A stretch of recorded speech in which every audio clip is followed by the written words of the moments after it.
Hey there, I'm Christopher Schoenwald, and welcome to Life as a show intently focused on helping people find their professional pathway by exploring and unearthing the details of jobs from around the world. Hey, how are you doing? Before we get started today, I do have a favor to ask of all of you. I did start a channel over on YouTube in the last year and a half or so. And yeah, I'm really trying to promote that. And the reason being is I think the content that I'm putting out here, we're doing all right with some of these guests that are coming on. And I think it deserves to be put in front of more people. And one of the best ways, of course, of doing that is through a platform like YouTube. Now, if you do interact with these videos on YouTube, that algorithm loves it. And that's the only way that it knows to continually share that content, put it in front of more people. So yeah, I could be a little bit biased here, but I think, finding out about some of these careers is great for young people. It's great for mid-career professionals. If you have a second, head on over to YouTube, life as a ... That's where you can find it. And yeah, like or subscribe. It would help a ton.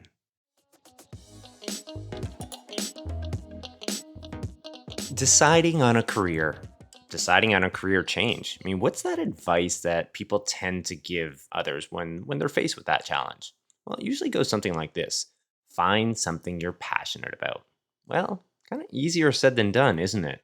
And what do if you do find that career, but ultimately there's a clock ticking on it, whereby you can't hold on to it forever?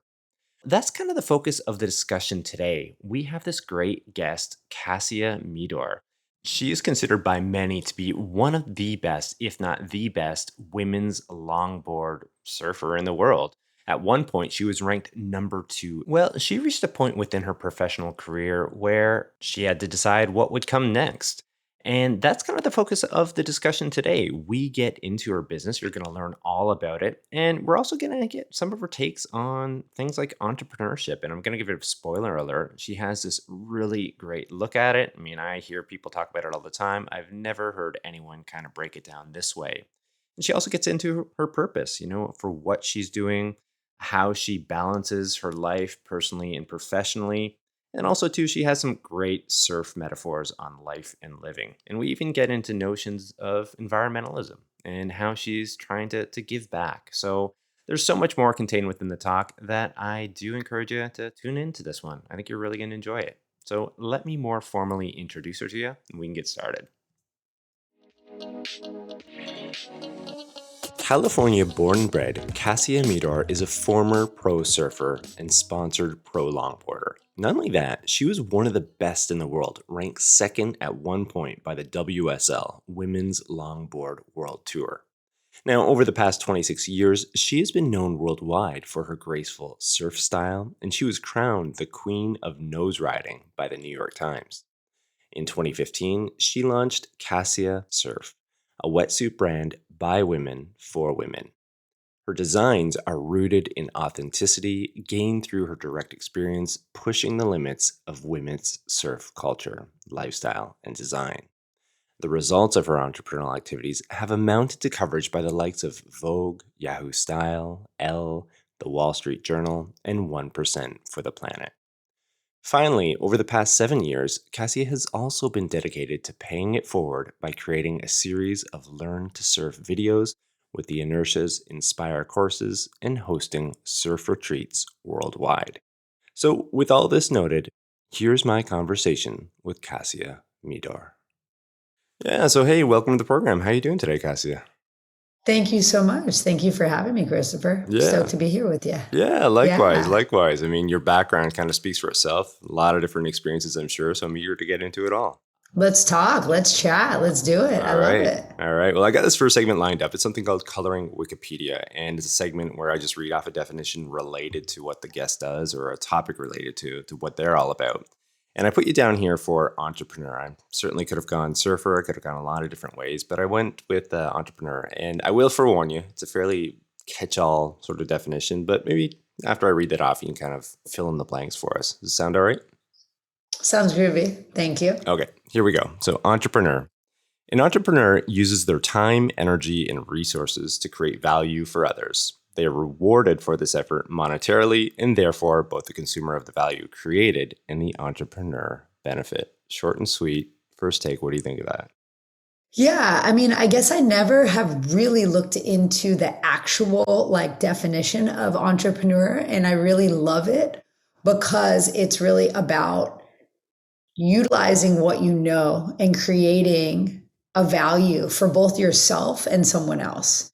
And I think that that's important because I think that it's not about gain as much as it is like a kind of flow of giving and receiving. And I think that that's a really balanced way to be in the world. And I really feel that it's like being able to share what I know and love and utilize the skills that I've gained through my life and what I've done in my life. And then my intention being it to enrich other people's lives and livelihood by what I either create, whether it's through my wetsuits and or my retreats and those experiences that I do. So it's not just about acquiring something. It's not just about purchasing something. It's not acquisitional as it is experientially trading energy for one thing, you know? So like, does that make sense? Yeah. Like, it's kind of like, oh yeah, like as I create this product because I'm creating something from a place of wanting it myself. And then when I get to see somebody in the water wearing one of my wetsuits and they're like so stoked. Yeah. That brings so much joy to me and fuels me doing more wetsuits. And then when it comes to the retreats, it's the same way. When people leave my retreats and their lives are transformed, they're surfing better than ever before. You know, they create community off of that. That's why I do it. And that is the exchange. And I love that. So thank you for sharing that. No, I really like that perspective as well. I mean, I've had several entrepreneurs on and, you know, I could throw this definition at them. And the cool thing is that like everyone's always going to come up with their own sort of take on it all, and I really like yours because it's, for one, is how I took it. You're not focusing on the monetary aspect of, although that's certainly there, right? The exchange of goods, services and whatnot. But what I was picking up and listening to you is like the other things that are derived from this experience of entrepreneurship, whether it's, your customers, I guess, that are having these otherworldly experiences on a surf excursion with you, learning how to surf, as you were just mentioning, or also too, I mean, just yourself, like the value that you're deriving from it on a more deeper, sort of meaningful level. It's not just like the dollars and cents there. There's something more to it. And I think that's sometimes something that's glossed over a little bit. So I like how you really emphasize that. And I think it's really valuable for listeners to hear that perspective because it's a whole different one that definitely applies. So yeah. I mean, is there anything that you'd like to add to that or even maybe de-emphasize from that definition or? Absolutely. I think it's just that it's really helping me feel into the reasoning why. Why are you creating anything? What is it that you do and why? And what value does what you do in the world have to contribute? And that's what I'm constantly questioning myself because getting to this place in my career, it came from being a professional surfer, which felt like a purely selfish endeavor and that I wasn't actually doing anything positive for the planet or humanity. It just felt like I was acquiring. And a huge part of why I do everything I do is to give back and to really find value in what I can contribute. So in teaching, I feel like there's so much value in teaching because you're able to share like the 26 years of my life that I've spent surfing. The fact that I'm able to share this experience and share this expertise with people makes me feel whole. When it comes to creating wetsuits, it's out of, like I kind of mentioned, a place of what I feel like I want, what I feel wasn't represented before. Because for the most part, there was a lot of men making women's wetsuits. And so how is, I just heard recently that a lot of actual bra companies are made by men. Like, what does a man know that a woman needs in a bra for support, right. And that doesn't make any sense. And it was the same thing in wetsuits. And so it was coming from a place of deep need, not only wanting to create something for myself, but other people. So I think that that is something that is important and that I always go back to. I'm not trying to create anything to then sell it to somebody else and have it lose value. Really, the point of everything I do in my life is to create sustained value for everybody who has access to it and is interested in it to help expand it. I mean, I meet people all the time that learn from me, that take back what they learn and share it with their communities. And so I feel like that's a way to really kind of pay it forward. And it brings me a lot of value that you can't equate to like a dollar and cent, like it's whatever. Like I live a simple life. I do things in a simple way.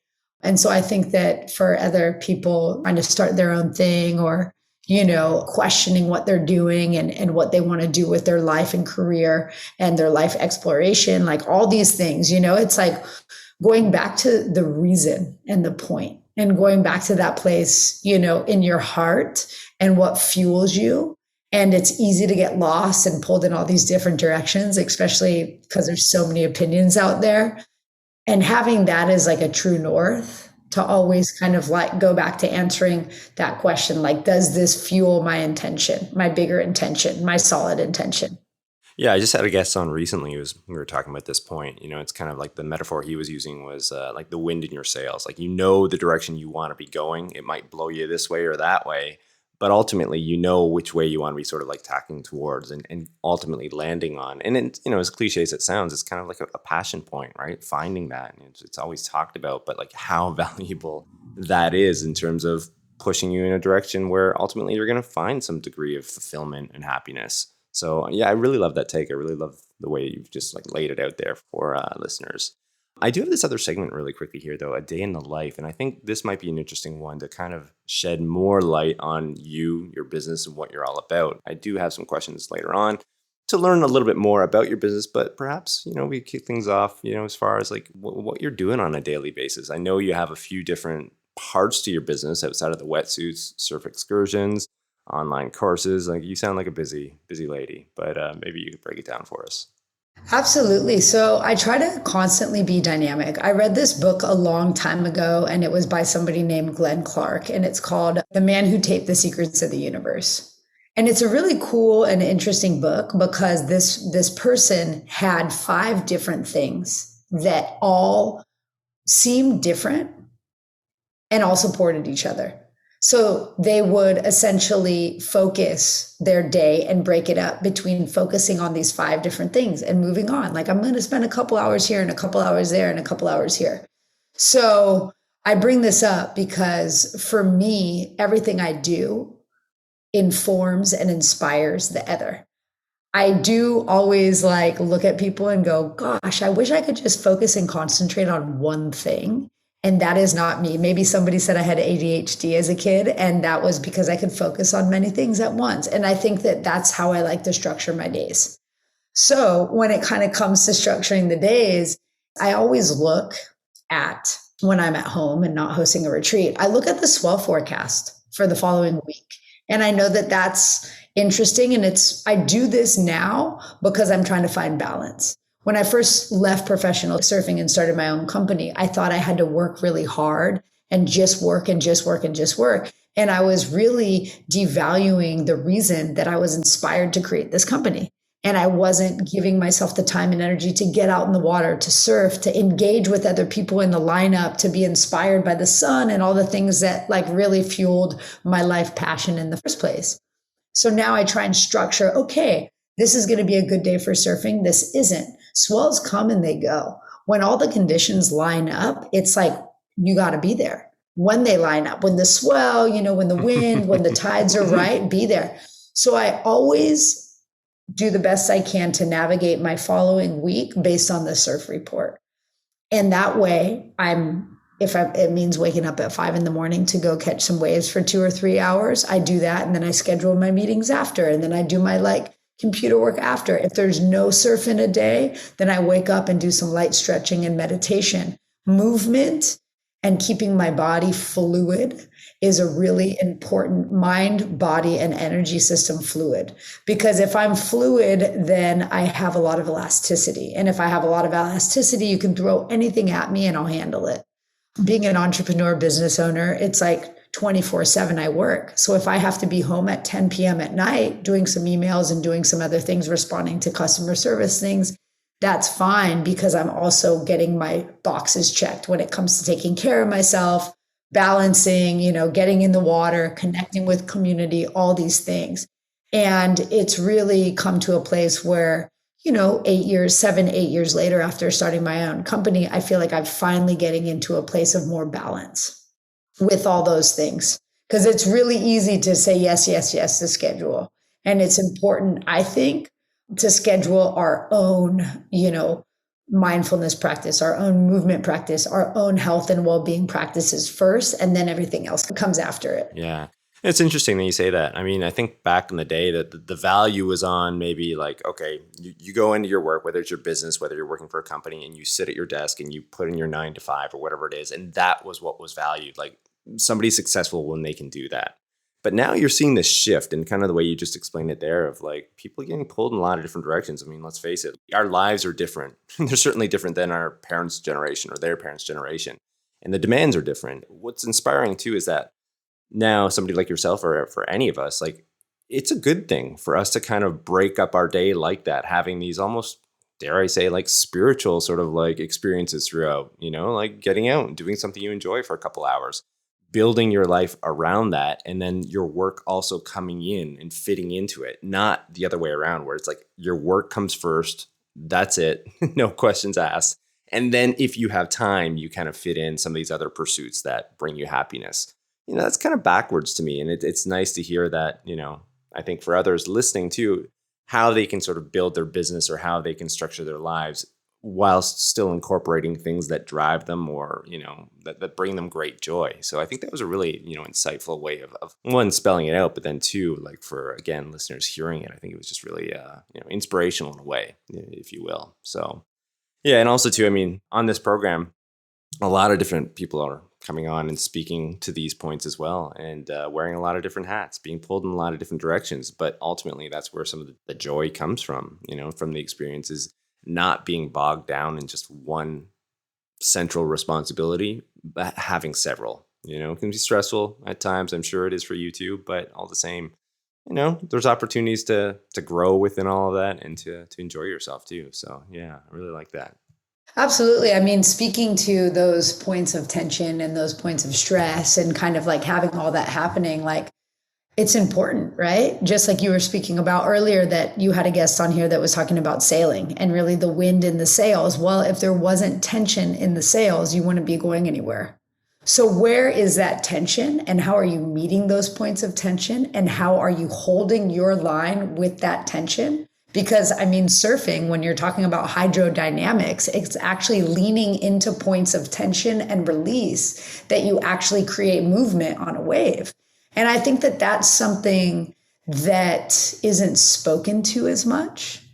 People are like, oh, if it's not easy, why do it? Oh, things don't feel like in flow. I'm meeting some points of tension. Well, what is the point of everything anyway, right? What is the point of our lives?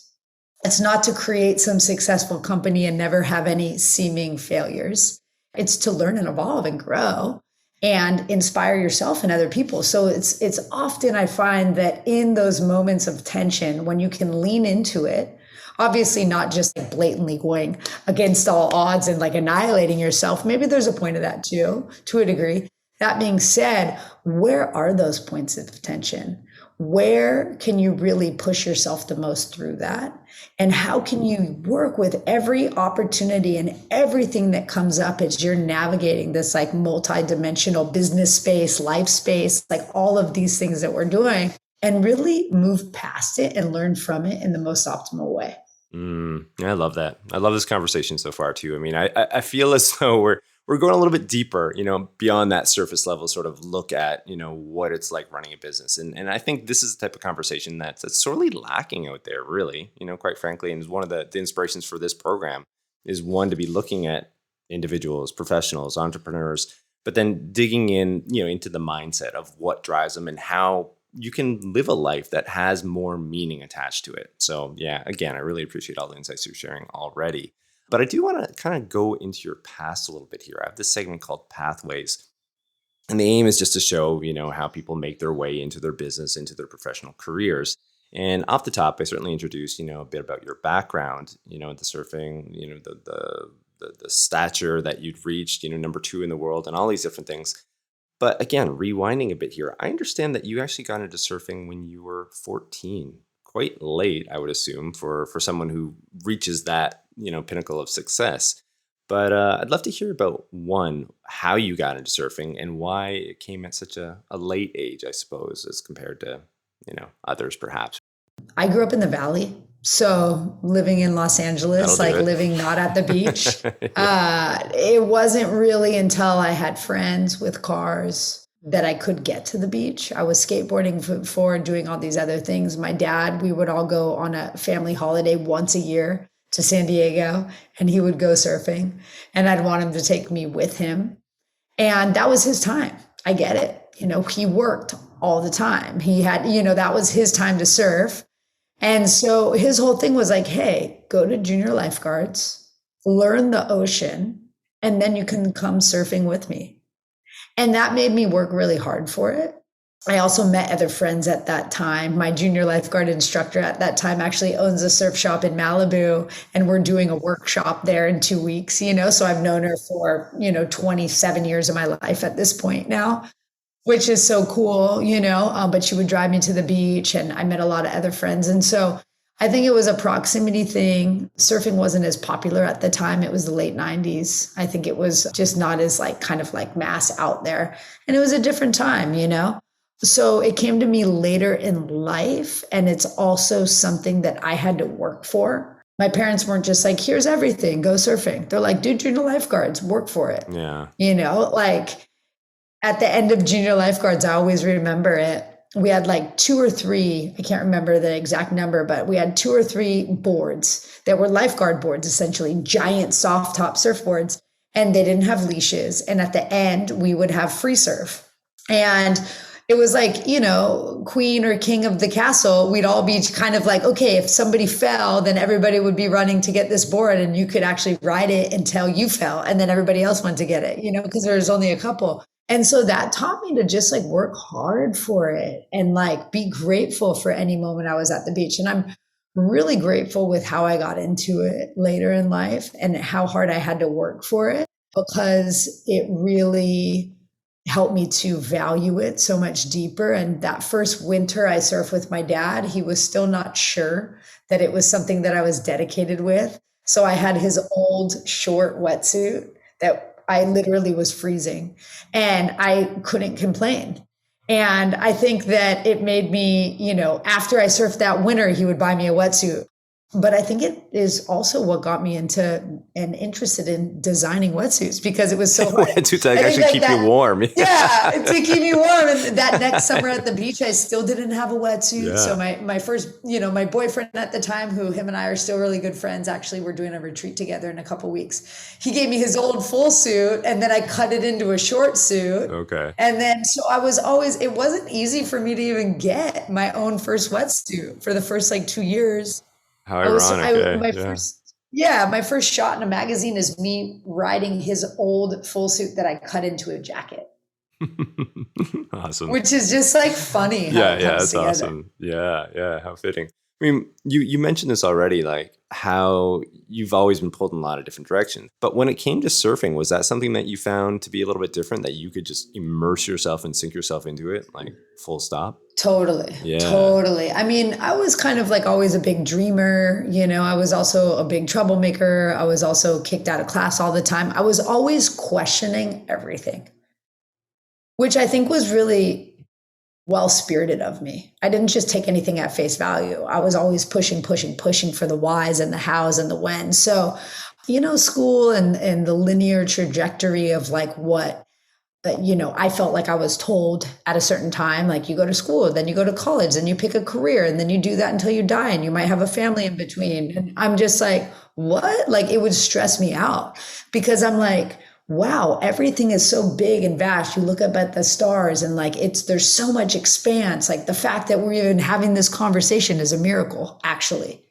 Right now, this is everything is miraculous, but it just felt so black and white, the linear trajectory. And really, when I found surfing and found the ocean and found truly you're moving with creation in real time as it's being born, and then it stops.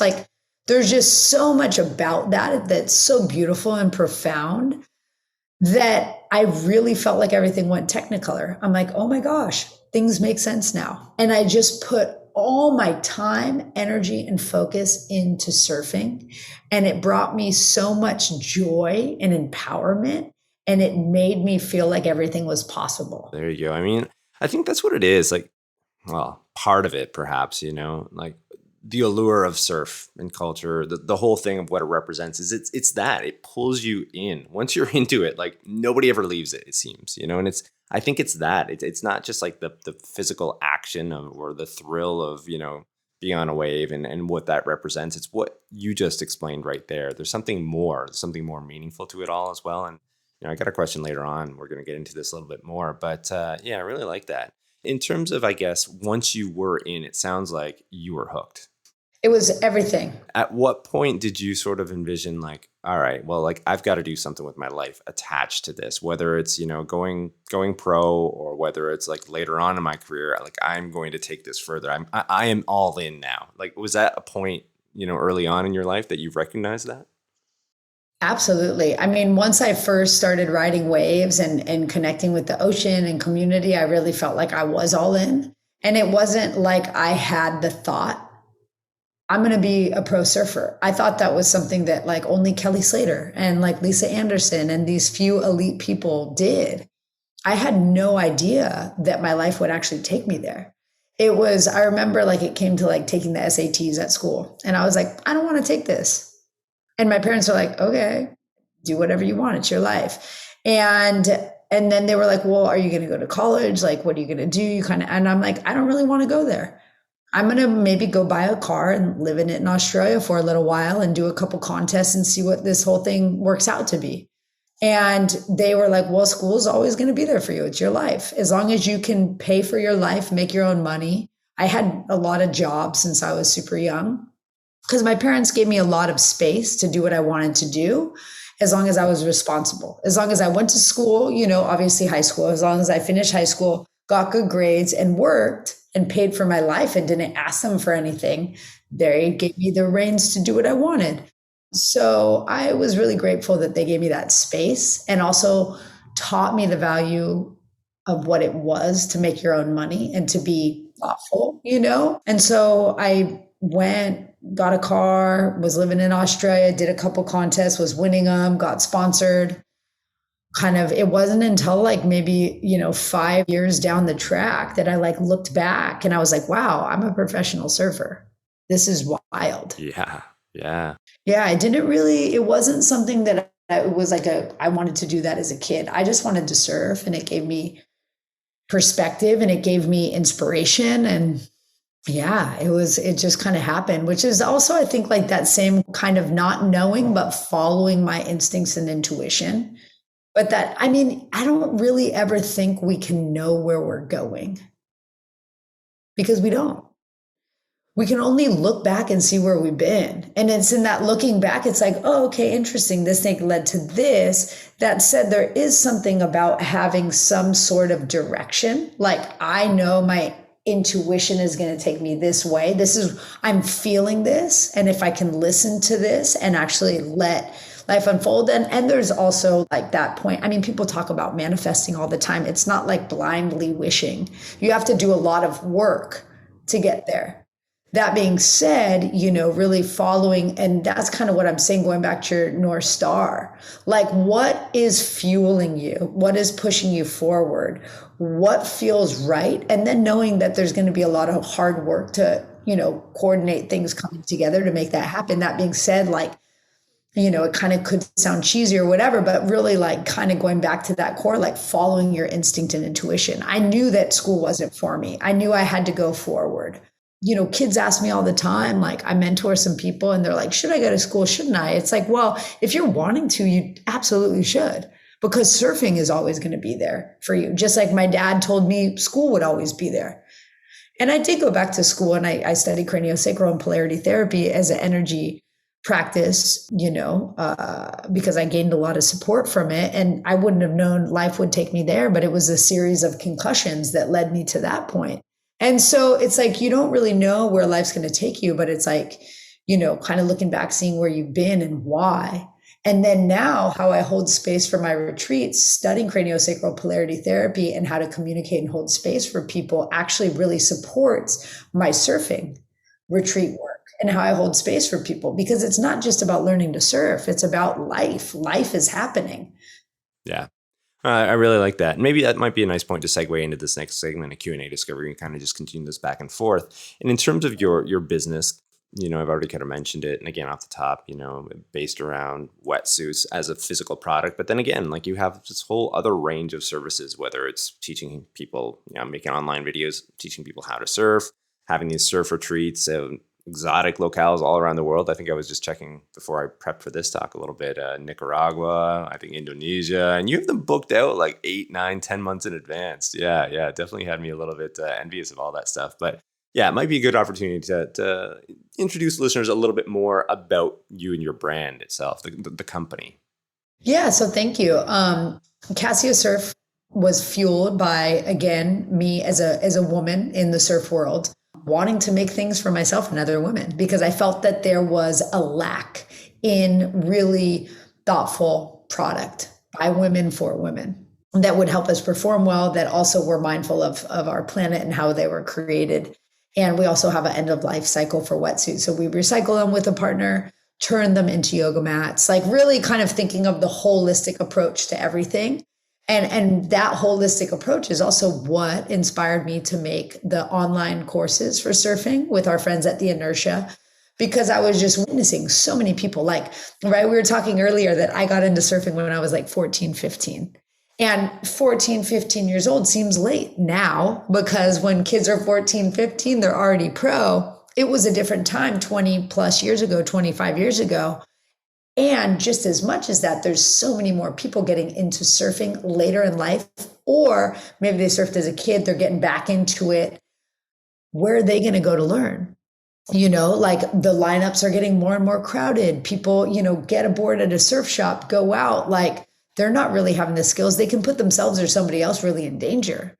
And then too, it's like, it took me a long time to get where I did in my career, because I had to figure everything out, where now I know little hacks that can really get you there a lot faster. So why wouldn't I want to share? And so that's what really fueled the Learn to Surf online courses, so people could have access wherever they are at in the world, and bring both a visual understanding, because a lot of people are visual. I learned a lot about surfing by just watching people surf, and then being able to bring it back to my own body and movement and flow. So then being able to watch people surf and have a video understanding, like what I did with the online course with the Inertia, and then break it down for people and point out things that they actually wouldn't, is massive.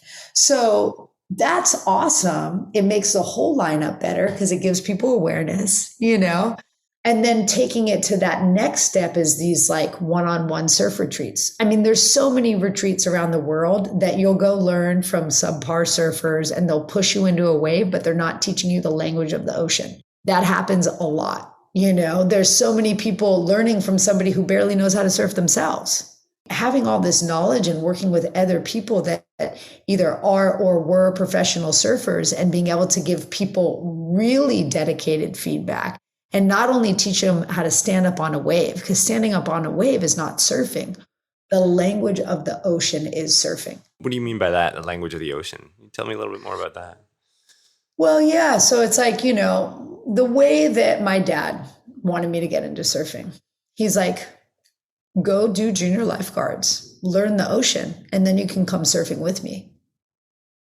You're learning the rhythms and cycles. You're learning how the ocean moves. You're understanding, you're basically in rapport and communication with the ocean as this giant force of nature, which water is the biggest elemental life force that is on this planet. And the ocean is the strongest. I mean, it can take down buildings, take down fire. There's nothing move mountains. And so if you understand the ocean, if you understand its rhythms and its cycles, and if you're in rapport with it, you're going to learn how to surf a lot faster, because you're going to be able to position yourself to catch the wave. Like, so many people will come to me and be like, I still don't know which wave to catch. And it's like, yeah, because maybe you went somewhere and they pushed you into a wave and you stood up, but you still don't understand the rhythm of the ocean. So I think that's the value in where I and the people I work with want to teach people. It's not just about going and having somebody push you in and standing and getting a picture of it. Like, you want to take it to the next level and empower yourself. That's what's up. Yeah, just in going through this conversation so far, I mean, I would suspect as well, and I don't know, but like outside of just being in the ocean and what that represents on these excursions, do you offer like other services? I'm guessing, I'm thinking here, like you're probably having some pretty meaningful conversations with the people that go as well. Like, like maybe again, whether it's spiritual, whether it's just kind of life-based experiences and conversations like that, maybe whether it's offered or not, I would assume just in getting to know you a little bit here would probably be part of it as well. I don't know. You correct me if I'm wrong, but. No, absolutely. It's definitely something that's a huge part of it because we facilitate sound meditations. Because I've been working with sound and vibrational therapy, another part of the energy practices that I've been working with and studying for the last 12 years. So it's just another kind of wave that we're riding. So being able to support people in all aspects, it's like, I really feel I didn't go to college, but I traveled the world. And I feel like surfing and the ocean taught me a lot in how to navigate my day-to-day life on the planet Earth. Yeah, like yeah, yeah, outside yeah. of the ocean, like going back to navigating life on land, like it gave me a lot of tools and awareness and perspective. And I also feel that that's an important part, and it just naturally happens when people come on retreat. Often people are coming because they're looking for something. Often people show up on our retreats because they're in some sort of transition in their life. Often people start surfing or doing a new practice because they're like looking for something to kind of move them and push them and inspire something else. And people will meet other points of their own tension that come up during those retreats. Maybe there is some fear coming up for them. Maybe there is some self-doubt.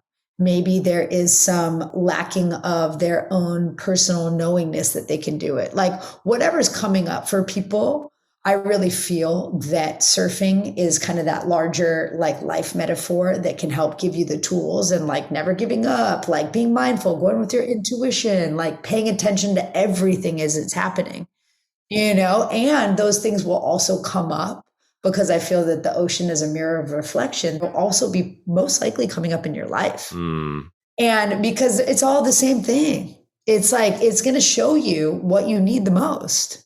And so we do work through those kind of things, and we hold space, and we have like sharing circles, and we have like, it's a real kind of like, I feel, holistic approach to navigating not only the ocean, but a lot of aspects of your life. And they just naturally come up, and we really do work to address all of those things.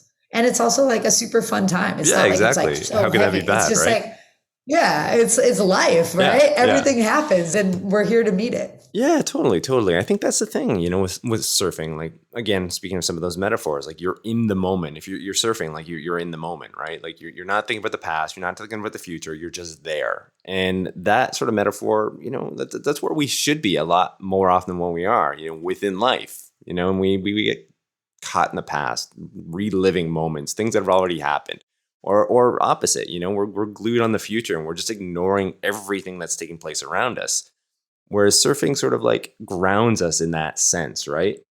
And I could see how that would help facilitate those kind of discussions. It enters you into the state of reflection, but a healthy state of reflection, where things are right now, where you'd like to be perhaps, but you're not being stuck in one particular area. And I don't know if I'm on anything there, but I could see how that would all sort of like come together on maybe some of these retreats that you're having. So yeah, it sounds like it the way you just explained it.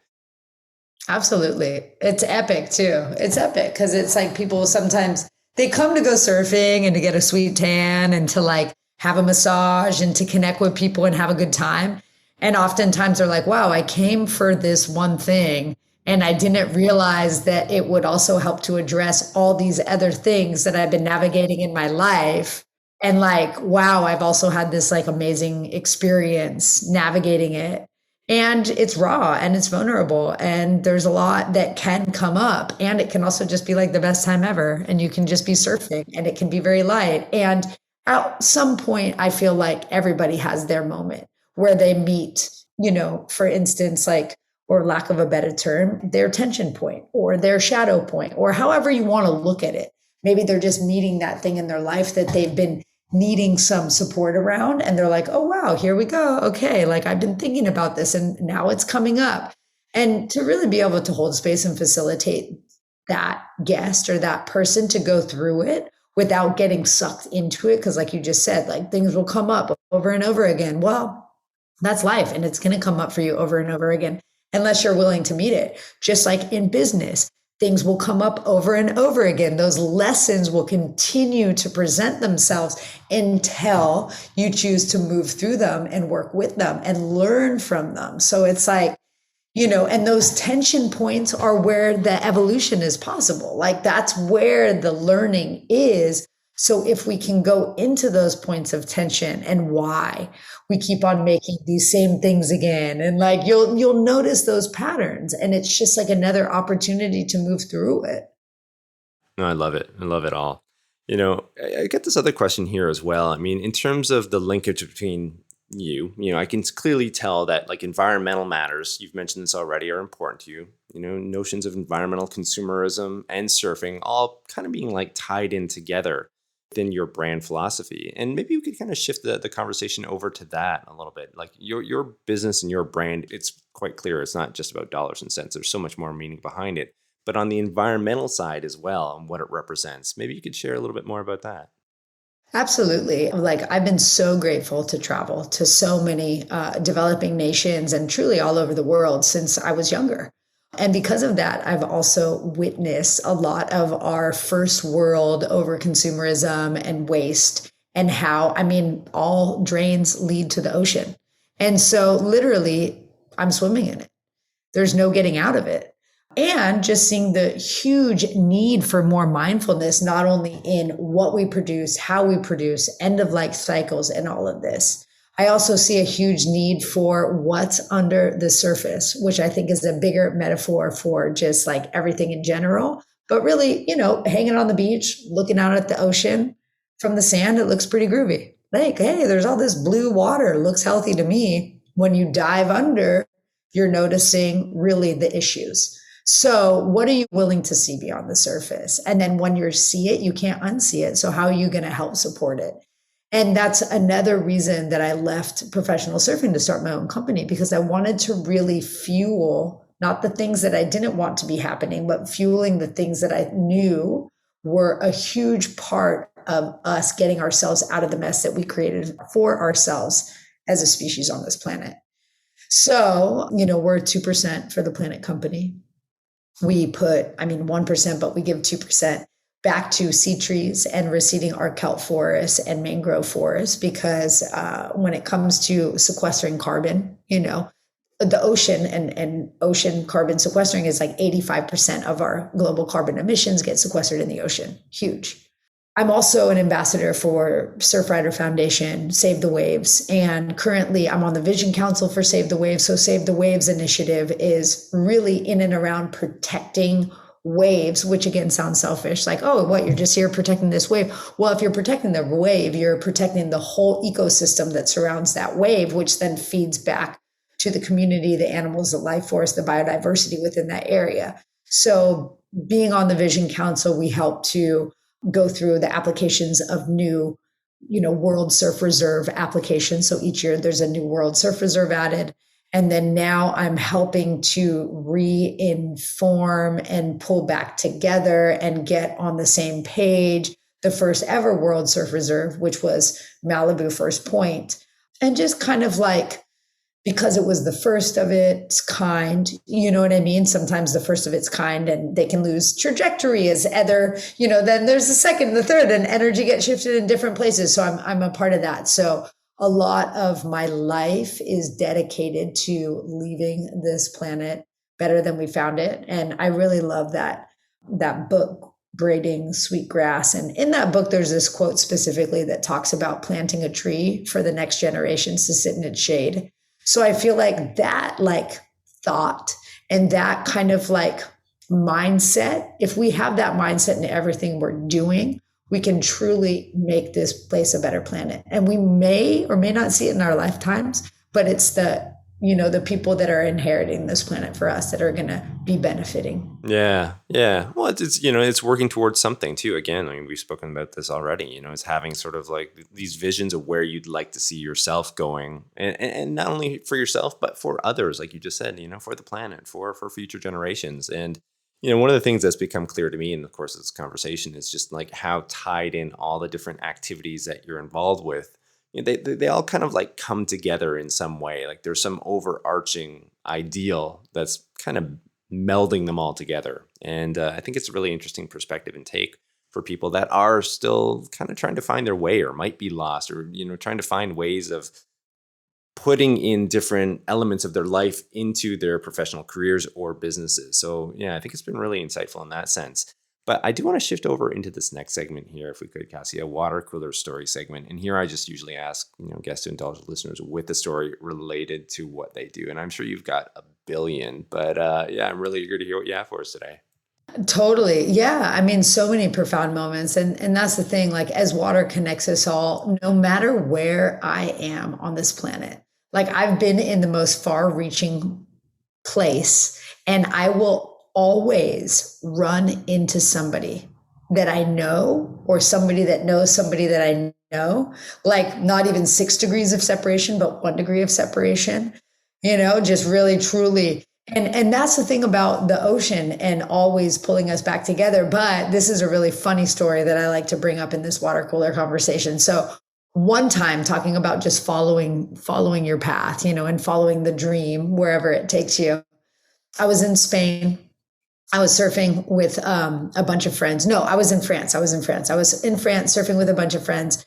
And we were out at this break. We started chatting with these guys, and there were these Spanish guys, and they were like, hey, blah, blah, blah. What are you guys doing? And, the south of France, it's like the border to Spain is like 45 minutes, depending on where you are, 20 minutes, And they were like telling us, oh my God, Bob Dylan is playing a free concert on the beach in San Sebastian tonight. And we're like, what? Bob Dylan? I mean, this was like the late 90s. It was maybe 99 or 2000. And so, of course, we go.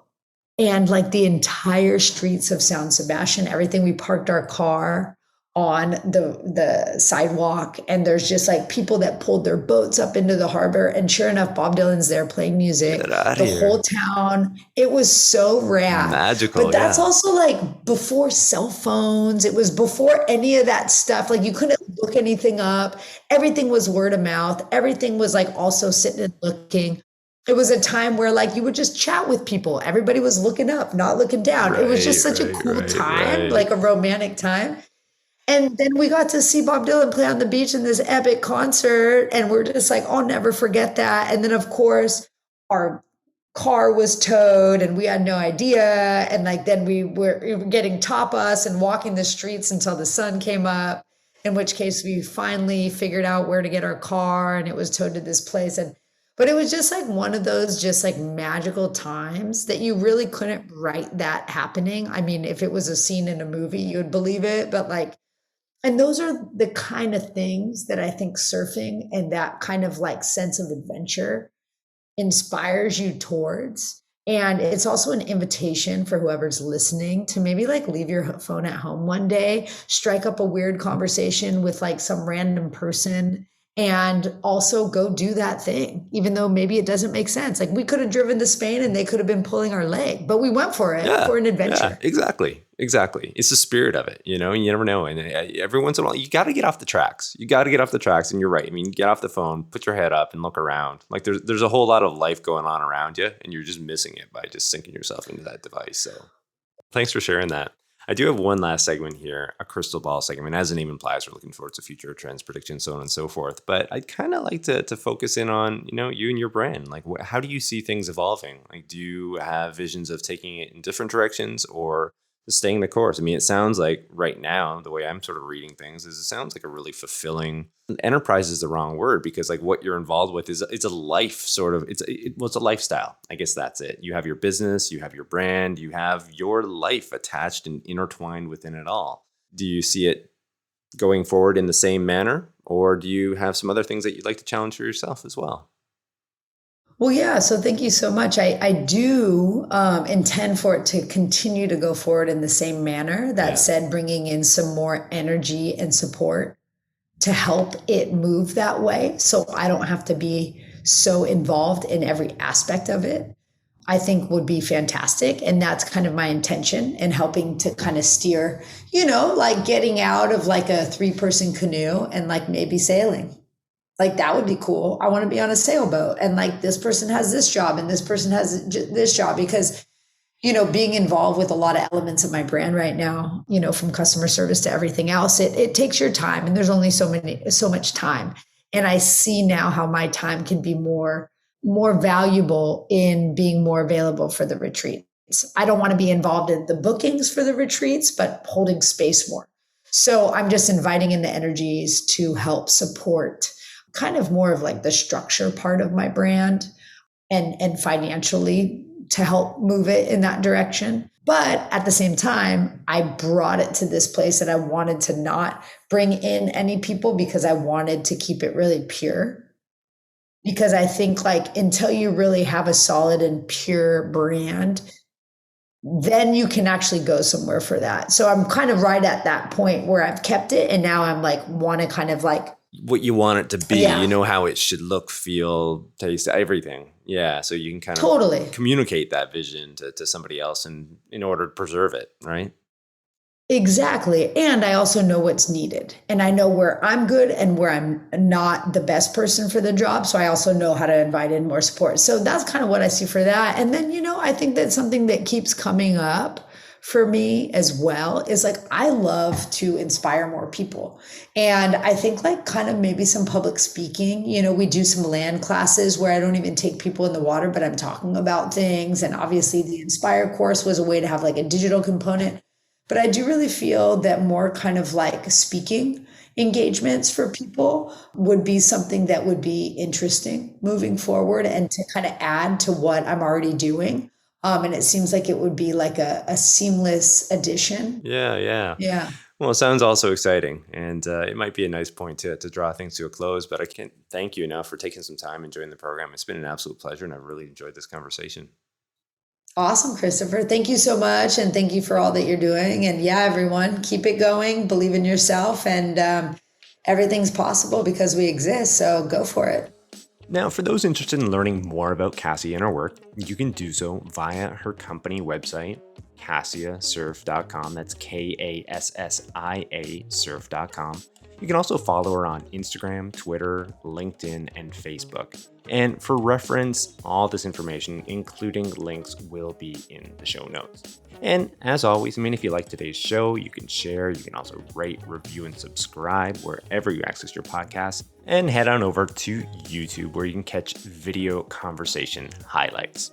Finally, don't forget to join us on the next episode of Life as a, where we'll continue to explore and unearth the details of professions and the people behind them. I'm your host, Christopher Schoenwald. Until next time, stay curious about life and living.